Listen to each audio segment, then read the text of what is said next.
Good morning students. आज हम लोग बात करेंगे अनेकानंतवाद। तो ये जो अनेकानंतवाद का सिद्धांत है, यह जैन दर्शन का तत्वमीमांसीय सिद्धांत है। अनेकानंतवाद अर्थात वह अंतिम सत्ता जिसके अनेक पक्ष, अर्थात वह पक्ष भावात्मक सत्य भी हो सकता है और वह सत्य निषेधात्मक सत्य भी हो सकता है। तो उस अंतिम सत्ता को जिसमें अनेक पक्ष निहित हैं, भाव भी निहित हैं, अभाव भी निहित हैं, तो वह अंतिम सत्ता क्या कहलाता है?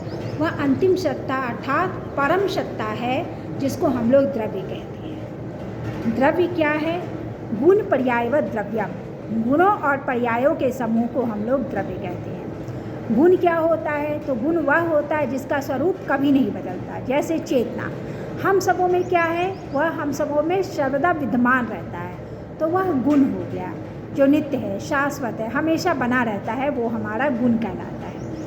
और पर्याय क्या है? जो परिवर्तनशील है, जैसे सुख दुख को ले ले तो वो क्या होता है? वो आता है और फिर चला जाता है, आता है जाता है, आता है और जाता है, तो उसको हम लोग क्या कहते हैं? पर्याय कहते हैं। तो इस रूप में हम कह सकते हैं, द्रव्य की परिभाषा दी गई है गुण पर्यायवत द्रव्यम। गुणों और पर्यायों के समूह को हम लोग क्या कहते हैं? द्रव्य कहते हैं। ठीक है, किसको द्रव्य कहते हैं? गुणों और पर्यायों के समूह को हम लोग द्रव्य कहते हैं। द्रव्य कितने प्रकार के हैं? तो द्रव्य दो प्रकार के हैं, अनस्तिकाय द्रव्य और अस्तिकाय द्रव्य। अनस्तिकाय द्रव्य कौन है? तो काल है, वह अनस्तिकाय द्रव्य है, एकमात्र द्रव्य जिसका कोई रूप नहीं होता, जिसका कोई आकार नहीं होता, तो वो हमारा अनस्तिकाय द्रव्य है और वह काल होता है। काल को भी दो भागों में बांटा जाता है। एक होता है जैसे कि हम बात कर रहे हैं, जैसे एक पारमार्थिक काल है, तो पारमार्थिक काल वह होता है या नित्य काल वह होता है जो अविभाज्य है, जिसमें हम लोग विभाजन नहीं कर सकते, जिसको घंटा, मिनट, क्षण, सेकंड आदि में हम लोग बांट नहीं सकते, वो हमारा नित्य काल कहलाता। और दूसरा है अनित्य काल। तो अनित्य काल क्या होता है? तो अनित्य काल वह होता है जिसका हम विभाजन नहीं कर सकते हैं। ठीक है, तो अनित्य काल में हो गया, अनित्य काल वह होता है जिसका हम विभाजन करते हैं, जैसे घंटा, मिनट, क्षण, सेकंड, ये सब मेरा अनित्य काल के अंतर्गत आता है। तो काल हो गया, अनस्तिकाय द्रव्य एक है और वह मात्र काल है। ठीक है, तो इस तरह से हम लोग यहाँ पर समझ रहे हैं। ठीक है, तो आगे हम बात करेंगे अस्तिकाय द्रव्य की। तो अस्तिकाय द्रव्य भी दो होते हैं, एक अनस्तिकाय हो गया, एक अस्तिकाय द्रव्य हो गया। तो अस्तिकाय द्रव्य में हम लोग जीव और अजीव की बात करते हैं। तो अजीव वह होता है कि जिसका अपना ना कोई रूप होता है, ना जिसका अपना आकार होता है, वह अजीव द्रव्य कहलाता है। या जिसमें चेतना नहीं है, तो वो हमारा, जिसका स्वरूप नहीं है, तो वो हमारा अजीव द्रव्य कह सकते हैं हम लोग। ठीक है, तो इस तरह से हम लोग अजीव द्रव्य को समझते हैं, जिसके पास आकार के साथ साथ चेतना का भी अभाव होता है, तो अजीव द्रव्य। तो अजीव द्रव्य भी चार प्रकार के, कौन कौन? धर्म, अधर्म, पुद्गल और आकार। धर्म क्या है? जो किसी भी चीज़ में गति प्रदान करता है, जैसे जल क्या है? मछली को तैरने में गति प्रदान करता है, तो वो हमारा क्या हो गया? वो हमारा धर्म हो गया। और अधर्म क्या होता है? जो किसी चीज़ में रुकावट पैदा करता है, वो हमारा अधर्म कहलाता है। पुद्गल क्या हो गया? तो पृथ्वी, जल, अग्नि, वायु के कण जिससे मिलकर हमारे शरीर का निर्माण होता है, वह हमारे पुद्गल है। तो पृथ्वी, जल, अग्नि, वायु और आकाश के सूक्ष्मतम एवं अविभाज्य कणों के समुच्चय को हम लोग क्या कहते हैं? पुद्गल कहते हैं। ठीक है, धर्म, अधर्म, पुद्गल और आकाश। आकाश क्या है? विस्तृत है, जो सर्वव्यापी है, जिसका विभाजन नहीं किया जा सकता है। ठीक है, तो वो हमारा आकाश है, यानी हम लोग देश को आकाश के रूप में समझ रहे हैं। तो आकाश की चर्चा का मतलब क्या है? वस्तुतः वह दिक् का पर्याय है।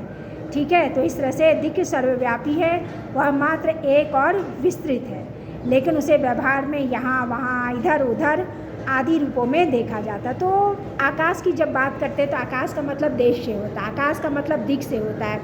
ठीक है, तो आकाश को भी दो भागों में बांटा गया है, कौन कौन? एक लोकाकाश और एक परलोकाकाश।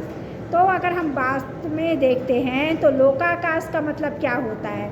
मतलब लोकाकाश का मतलब हो गया हम लोग जिस दुनिया में रह रहे हैं, स्थान आदि सब लोकाकाश है। लेकिन एक हम कह सकते हैं कि जो पारमार्थिक है, जिसका हम विभाजन ही नहीं कर सकते, यहाँ वहाँ इधर उधर से जो परे है, जो सर्वव्यापी है, सभी जगह में व्याप्त है, वो हमारा परलोक आकाश होता है।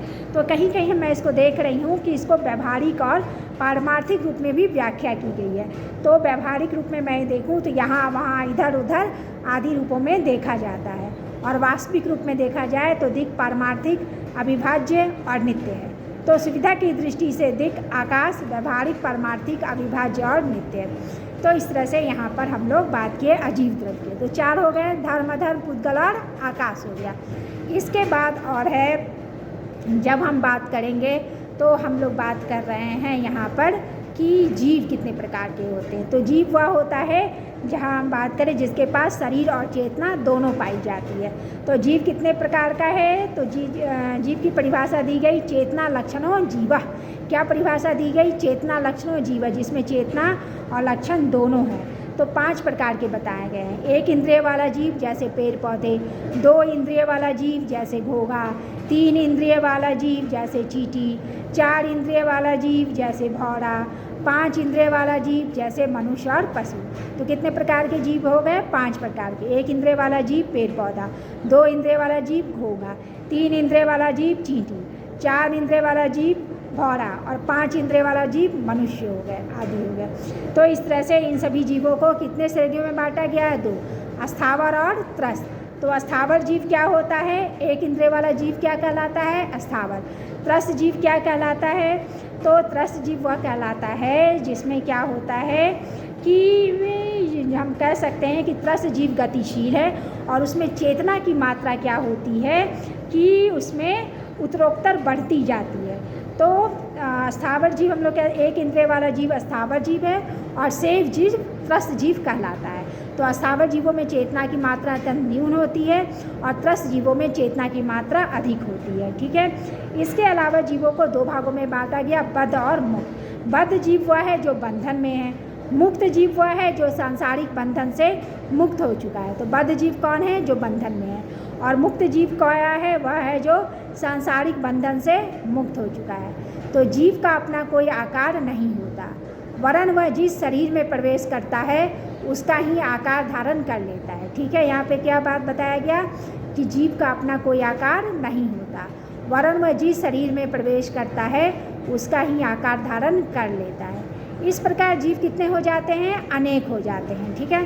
चींटी के शरीर में चींटी के तरह की जीव यानी आत्मा, हाथी के शरीर में हाथी के आकार का जीव, मनुष्य के शरीर में मनुष्य के आकार का जीव। और जैन दर्शन का इतना कहना है कि एक ही शरीर में कई आत्माओं का, कई जीवों का निवास हो सकता है।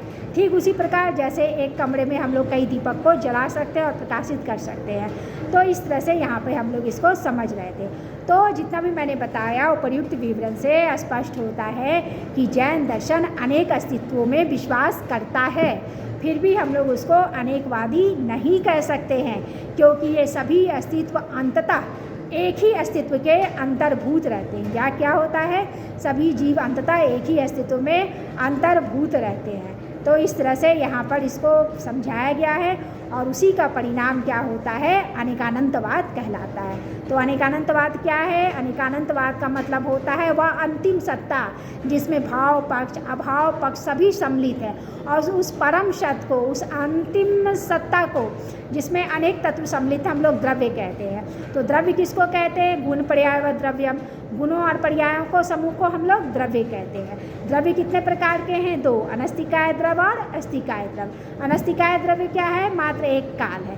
अस्तिकाय द्रव्य कितने हैं, 2 प्रकार के हैं। कौन कौन है अस्तिकाय द्रव्य, एक अजीव है, दूसरा जीव है। अजीव क्या है, जिसमें धर्म अधर्म पुद्गल और आकाश होता है। और जीव क्या है, 5 प्रकार के, 1 इंद्रिय वाला जीव पेड़ पौधे, 2 इंद्रिय वाला जीव घोंघा, 3 इंद्रिय वाला जीव चींटी, 4 इंद्रिय वाला जीव भौरा, 5 इंद्रिय वाला जीव मनुष्य और पशु।